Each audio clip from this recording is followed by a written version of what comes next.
On September 30th, 2022, a movement was born.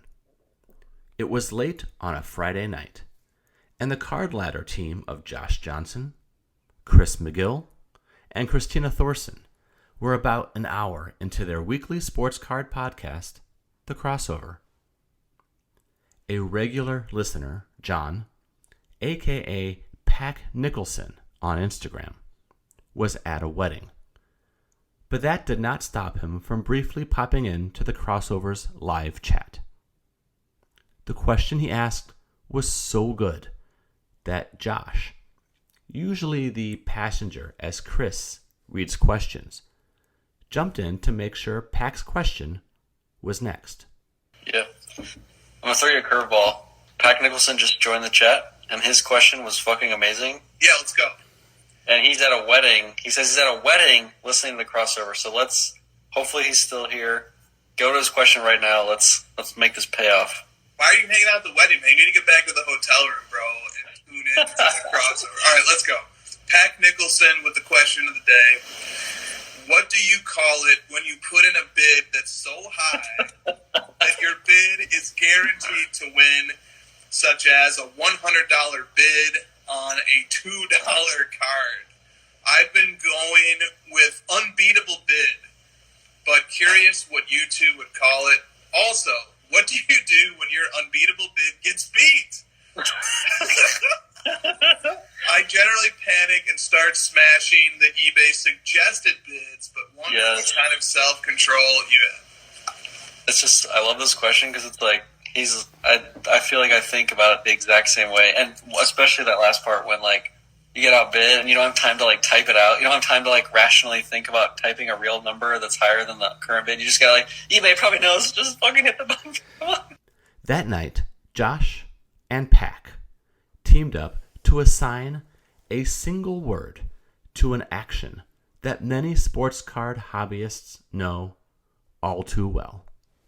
Do you remember the episode of Office where Jim builds, or Dwight has Megadesk? Yes. Yep. Megabid. I call it Megabid. A Megabid. All right, let's go. The Megabid. Now, nearly 1 year later, the shallow end revisits that night. We'll hear from Josh and Pack, plus a host of others, as we try to have a little hobby fun. I am Dave Schwartz. You can find me on Instagram at Iowa_Dave.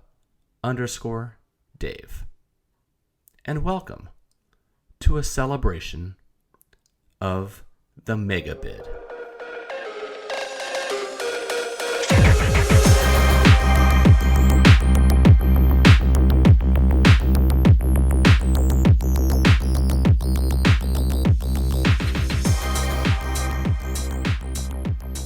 To me, unbeatable bid was just funny because then the follow-up question was, what happens when your unbeatable bid gets beat? But yeah, Megabid definitely has a better ring to it. That's Pack Nicholson. He wasn't trying to give the sports card hobby a new vocabulary. He was just trying to have some fun. Well, yeah, I popped in. It was like after a way. It was late. It was late at night. The crossover was late. And I jumped in and said something in the chat, but then like I didn't hear them react to it live because again, I was like, I'm with my wife and friends and we were, walking around. It was literally walking down a sidewalk, listening to a crossover for 30 seconds, chiming in and then leaving. But then I listened, the next day or a couple days later. And I don't know, I've asked more questions on the crossover and my goal is just to kind of always make them laugh. So hearing them have a positive reaction to it and seem to enjoy the question and enjoyed the discussion. I mean, that's really all I'm trying to do it for. But since that night, Megabid has become as much a part of the sports card hobby as top loaders and complaining about redemptions. The crossover team continues to use the term a year later. Other podcasters and content creators also use it, as if it's always been there. It's everywhere. But for the uninitiated, what exactly is a megabid? Here's Drake Magruder, Drake's PC on Instagram. So to me, the term megabid means you place a bid where if somebody beats you for that item, they're going to pay an exorbitant amount. So you're putting a bid in to where you are almost guaranteeing yourself without a shadow of a doubt that you are going to win that item. So it's an announcement to the world, to everyone else in the auction. This card is mine. I'm going to win this auction. But if I don't, and you outbid me, I'm going to make this so financially painful for you that you'll wish you had never bid in the first place. It can also backfire. Someone you're bidding against also mega bids, but just a little less than you, which means now it's you who is stuck paying for a card at a price way above its value. This happened to me about 6 weeks ago, and I'll say up front that I got lucky because of the overall low value of the card. It's a 1987 Fleer Jose Canseco. It's raw. They usually go for no more than $7. I got cute and bid $48 because this was the most centered, clean copy I'd seen in a long time. Unfortunately, someone else bid about $42. So I ended up with a $7 card for about $43. Live by the megabid, die by the megabid. But as you'll hear in this next story, it could have been so much worse.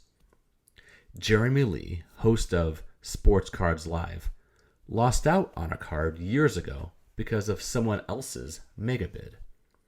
And what happened to that guy is, well, let's let Jeremy tell the story. You'll want to hold on to something. This isn't pretty. Yeah, so there was a set that came out 2013, National Treasures Hockey, and it was the number patches parallels to the base set, and each player had the print run was to their jersey number. It's a 97 card set, a parallel to a 100 card set. 3 cards they didn't have memorabilia for, and there's 3 1-of-1s in this on the checklist, and one of them is Roberto Luongo. This is the card right here. I have it in hand. So this is a fun story, Dave, because this card was up on eBay ending November 2nd, 2014, and I needed this card. It was, I thought it would sell for about $250, maybe $400 max. I wasn't going to miss out on it, so I put in a snipe bid with like 2 seconds left. While the auction, I believe it was like maybe $180 at the time. I put in a bid of $1,111.11, thinking there's no way I'm going to miss this. It's key for my set. 97 cards. I've got most of them. I need the 1-of-1s. And, you hit bid. You put in your 1111.11. You hit confirm. And then there's like with 2 seconds left. So the eBay screen turns over. And next thing you know is I see you have been outbid. This card sold for $1,136.11. And I was like, oh my God, what just happened? I did not win this card. The pursuit of this set is over for me. What now? So on the one hand, I was like, well, thankfully I didn't pay $1,000 for this card because I don't think it's worth that. But on the other hand, I'm like, oh my gosh, I'm never going to get this card. And then I'm thinking, oh, the guy who had the super mega bid must not be happy to see that he now has to pay $1,136 for the card when it was sitting at $180 2 seconds ago. This poor guy, in 2013 dollars, years before the boom, put up a mega bid of more than $1,000 for a card worth a fraction of that, and got stuck with it. But don't worry, this story has a happy ending. Well, a happy ending for Jeremy, not so much the other guy. Yeah, so that's where this story comes full circle. So that was November 2014. August 17th, 2016. So fast forward just under 2 years later, the card shows up on eBay again, and I've got it in my watch list. And Somehow I forget and I miss it, and it sells for $170.19. And I'm like, oh my God, I missed it again for 10% of the, 15, 20% of the price. I'm an idiot. I didn't get the card. And I just kind of moved on. Well, lo and behold, not even a year later, May 10, 2017, the card shows up on eBay for the third time. I do not mess around. I end up winning the card for $164.50.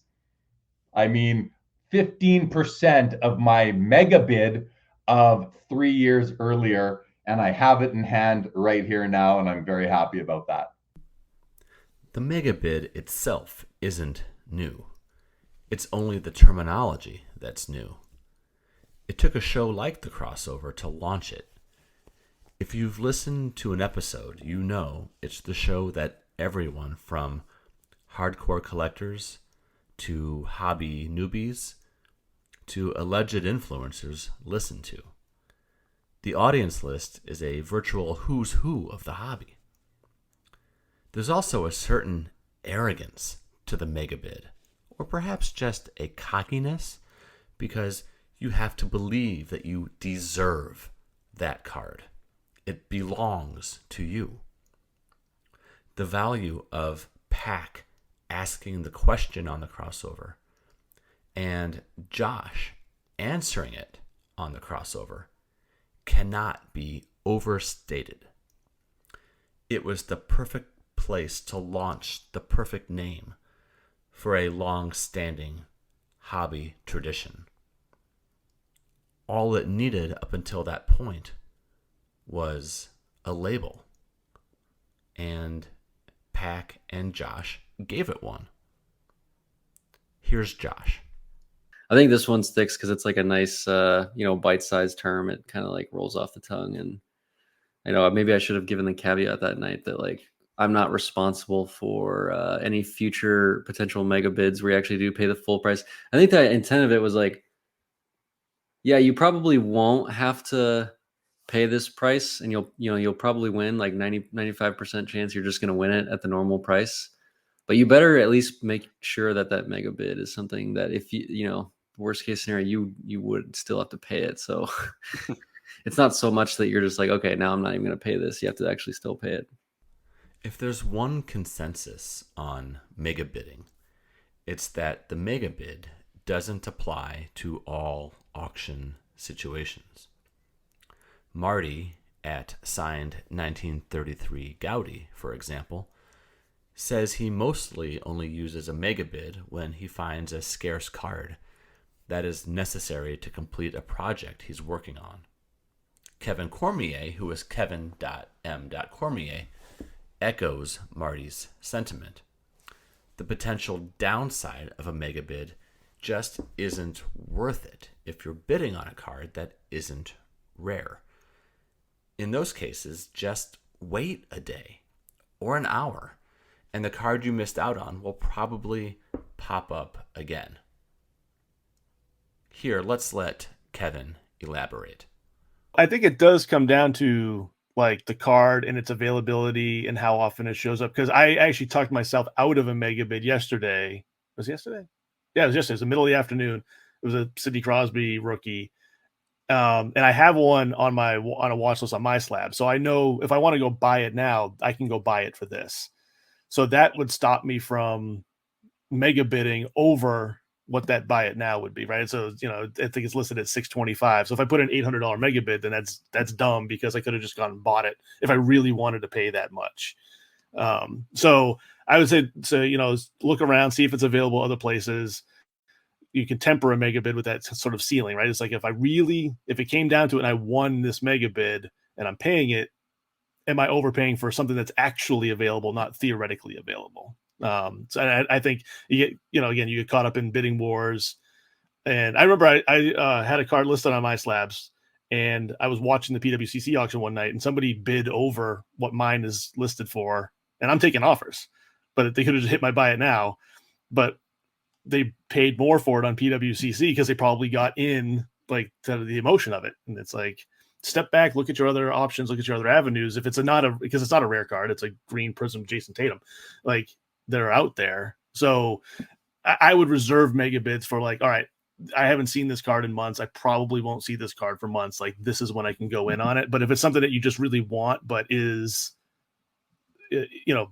likely to show up again, then your mega isn't as mega, I guess. Like if you would normally like say 6 or 7x a Megabid, maybe do it for like 3x, bring it down a little bit, but kind of just keep that long view that, what if I wait a month, this might show up again.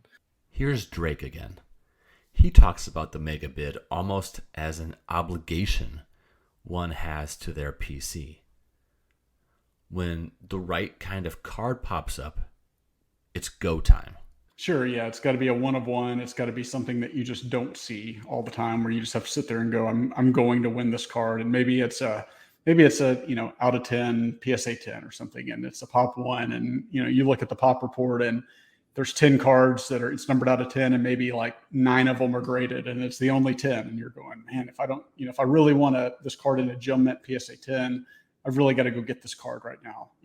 The odds are, I'm obviously, the odds are the last one that's not graded is probably not going to be a 10. So if that's the card you want in the grade that you want, you just have to close your eyes and smash that button.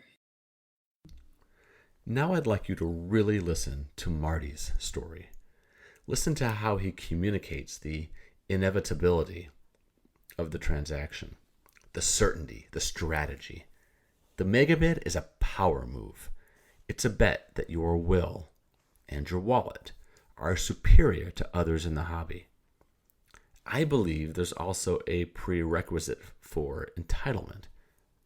No, I am not saying Marty is entitled. He's actually incredibly humble. When I say entitlement, I mean when the right card pops up, you have to enter the arena believing that the card belongs to you. Otherwise, when those seconds tick down to 0 in the auction, you might start to question or doubt whether you're making the right move. And by then, it's too late. You almost have to make the decision to make a Megabid when you are making your first bid, when the auction first posts on eBay or PWCC or anywhere else. The 1996 SPX Hollow View Heroes. It's a 10 card subset. And when I started doing that, I wanted it all in PSA 9s. And you look at the pop reports, and I realized pretty quickly after I'd gotten 6 or 7 of those that there were some really tough ones. The Joe Smith and the Antonio McDyess was a pop 3. Jerry Stackhouse and Damon Stoudemire was just a pop 5. And so, I put the eBay alert up on those, and lo and behold, one day Joe Smith popped up as a PSA 9. It was a pop 3. Same thing. I waited to the last few seconds and I bid like $500. Most people don't even know who Joe Smith is, but I wanted that because I needed it for my set. I got it for like $32. It's like, nobody necessarily wanted that card. Did the same thing with Antonio McDyess. I think McDyess cost me $70. So again, it's, being strategic. I know what the comps are on the cards. Typically the sets that I'm looking for, or the cards that I'm looking for, the other cards in the set are relatively easy to get on eBay. And if it's a low pop card, I want it. So that's my strategy to get it. To some extent, Pack said he favors a different approach. Marty, Drake, Jeremy, and to some extent Kevin said Megabids come into play when the stakes are highest, when those rare cards your PC has been waiting for finally come to auction. Maybe they haven't been seen in public for years. Pack looks at Grail cards and sees the potential for a mega fail. If you think a card is rare and scarce and important, odds are someone else does too. That means we might have a megabid versus megabid situation. It's crucial to never bid more than you can afford or are willing to spend. That is something they all can agree on. There's less chance of a catastrophic financial fallout, Pack said, when one reserves the megabid for the lower end cards. Again, this is all based on what one is able to afford. Never go beyond your set limits.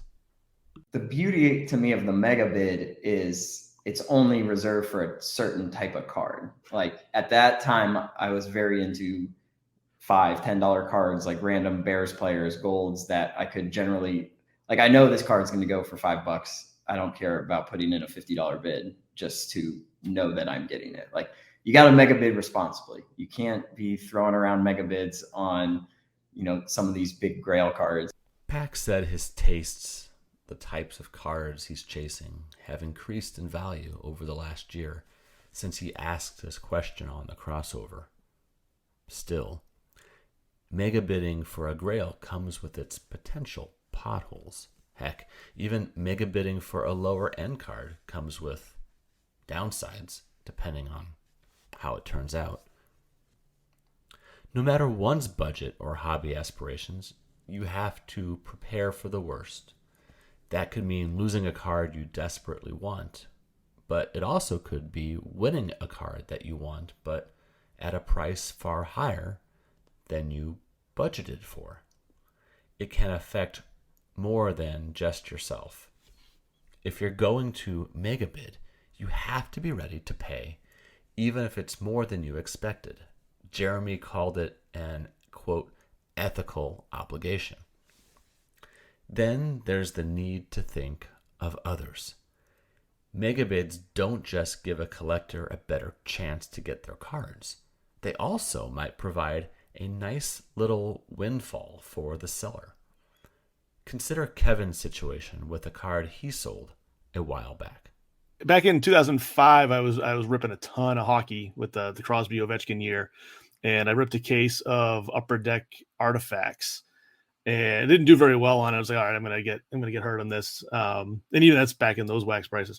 But I got a Guy Lafleur, just a regular parallel to 25, no autograph, no jersey, just a straight base parallel, and those cards should have sold at the time somewhere like $10-12, whatever it is. So I had it up, as an auction, and I wake up the next morning and it sold for $127.50 because somebody had mega bid their 125 and then somebody else had beat it. So I was like, and it got paid for. I was happy with that, but that was definitely a case of two clashing mega bids because none of the other 25 before or since were even remotely close to that. These days, Josh says megabids are mostly in his rearview mirror. He had a brief reunion with them last year as he built out a Todd Gurley PC. Gurley was great for a time, but injuries ended his career before he could build a Hall of Fame resume. His cards can be had at a fairly affordable clip and therefore sometimes make their way into auctions. Josh's main PC, though, remains LeBron James. The types of cards that Josh pursues rarely begin as 99-cent eBay auctions. But, thanks to his answer on the crossover, he'll always be tied to megabids, one way or another. After COVID, like during COVID and stuff, people were dropping terms that like they've been acting like they've been in the hobby for 10 years, but they joined 6 months prior. So like that doesn't surprise me that we've sort of taken it and made it reality, so quickly. Well, Josh, it's kind of like your gift to the hobby, If nothing else, if I provided no other value, then I'm glad this worked out.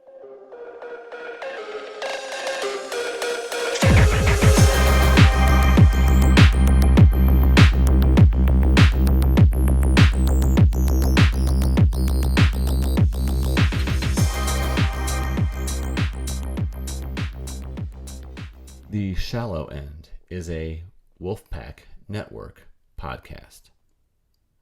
Thanks for listening.